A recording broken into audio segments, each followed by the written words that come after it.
2, 1. Cynthia, nice to see you. All right, everybody. I think we are starting. Okay, there we go. Good to see everybody. Um, for those of us on Facebook, your friends on Instagram have been very gracious because I had to get the video started twice. It's good to see all of you. It is broadcast 1616. Thank you, Penny, for keeping us on track. 1616. Isn't that cool? Don, nice to see you. Deborah, welcome, my friend. Let's take a breath. We're going to sing a blessing, learn some Torah. Here we go. Hi, Carl. Hi, Linda. Hi, Michael.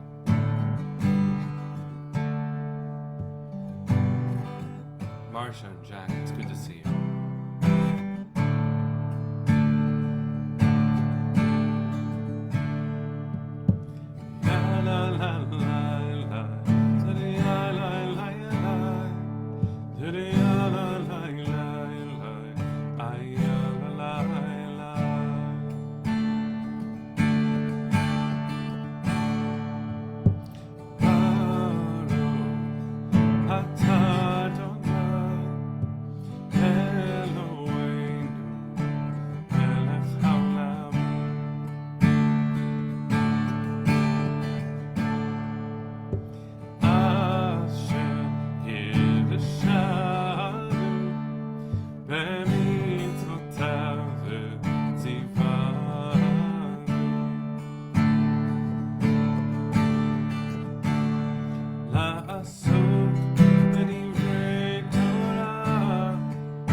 Thanks for your patience, Instagram friends, while we were getting started on Facebook as well. It is broadcast 1616. 1616. So cool.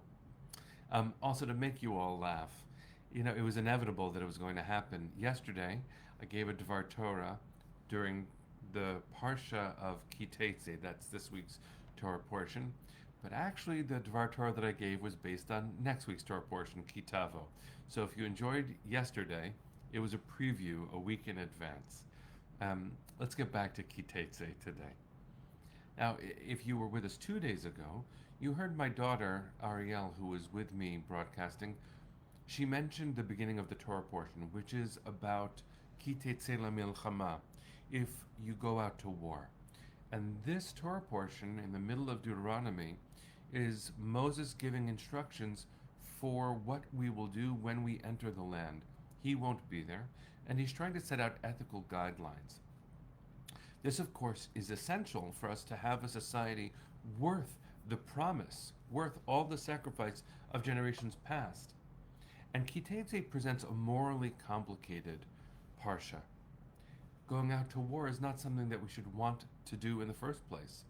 But if you go into war, when you go out to war, here's how you conduct yourself. And you might expect the Torah to begin with, be civil, treat people with humanity, see the image of God, even when you must fight. But that's actually not where the Torah portion begins. The beginning, Deuteronomy 21, verses 10 and 11 say, "When you go out to battle against your enemies, and God gives the enemy into your hand, and you take captives, and you see among the captives a beautiful woman, and you desire her, and would take her for yourself as a wife." And you can already tell that this is not describing some elevated notion of war. This is describing war, ugliness, people treated as chattel. Now the Torah elevates what would otherwise be an amoral or immoral practice on the battlefield, which in the ancient world was very common, taking human beings as captives and doing whatever you wanted to them as objects. Obviously, from a modern sensibility that is nowhere in a moral conversation. The Torah does refine this a little bit and says in the following verses that if this is a conduct, if you go to war and you see a beautiful woman and you want to take her as your own, obviously the Torah here is talking only to men in terms of its own dynamic. The rule is, these are the following verses: you are to bring her into your home. She must shave her head and trim her nails. Those are, in the ancient world, ways of disgrace, of making something less attractive. And you pardon me for reading this as if I'm not clenching my teeth the entire time. She is to change her clothing to garments of captivity. She must sit in your home for a month, weeping for her father and mother, and then you may marry her. If you are pleased with her, good. If you are not pleased with her, you must set her free as a human being, and you may not sell her. You may not deal treacherously with her because you have hurt her. Now, I share all of this because it is important as students of Torah for us to face the moments that are not as beautiful or inspiring. Yes, the second part of what I read, the later verses 12 to 14 of chapter 21 of the book of Deuteronomy, is very difficult. It really is. It is very hard to read this and feel any sense of morality. And yes, Susie, marry is a euphemism in this. But here's what I want to say. If we are truly going to be students of Torah on a trajectory towards holiness, then we have to see that incremental improvement in the captive woman's condition as only one step along a trajectory of morality.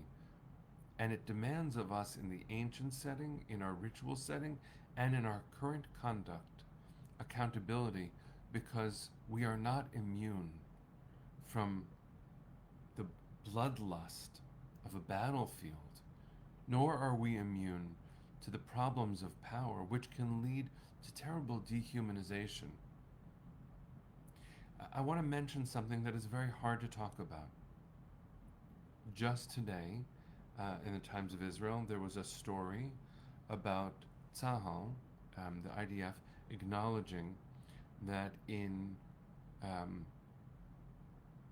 part of what the army in Israel has had to do, it detained some Palestinians in a village, and in order to keep track of who was whom, numbers were written on some of the Palestinians' foreheads. Through the investigation, it seems unclear where the original idea came from. But of course, one of the things that this evokes in Jewish memory is when we had numbers placed on us. I bring this up not because it defines the conduct of Tzahal, it certainly does not.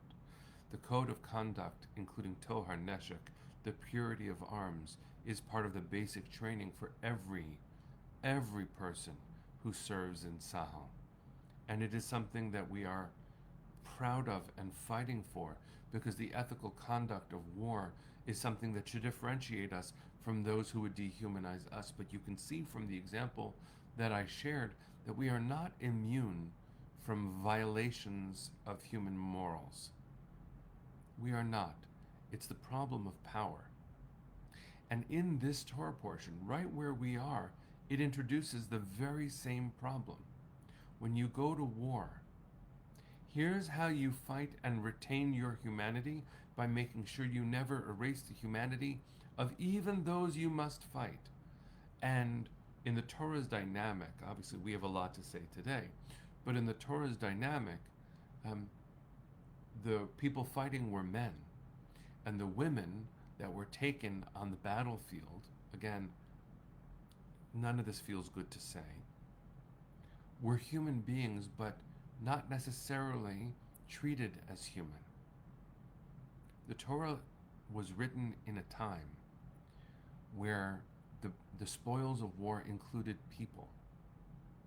And the Torah, in its own terms, is trying to say, don't forget their humanity. Because if you go through this process and you decide, no, no, in fact, the lust on the battlefield or whatever overcame this warrior was cooled by the month of grief in his own home by a human being who was mourning her parents.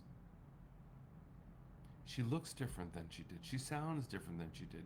And you, warrior, you're not on that battlefield anymore. How do you feel now?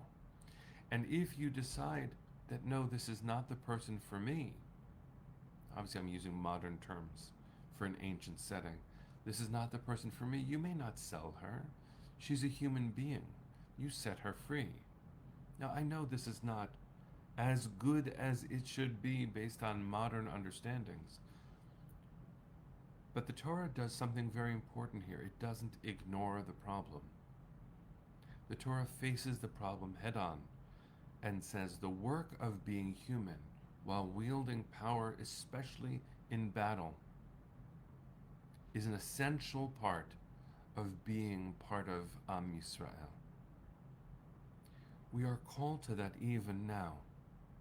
And when we fail, we must call that out to our great shame.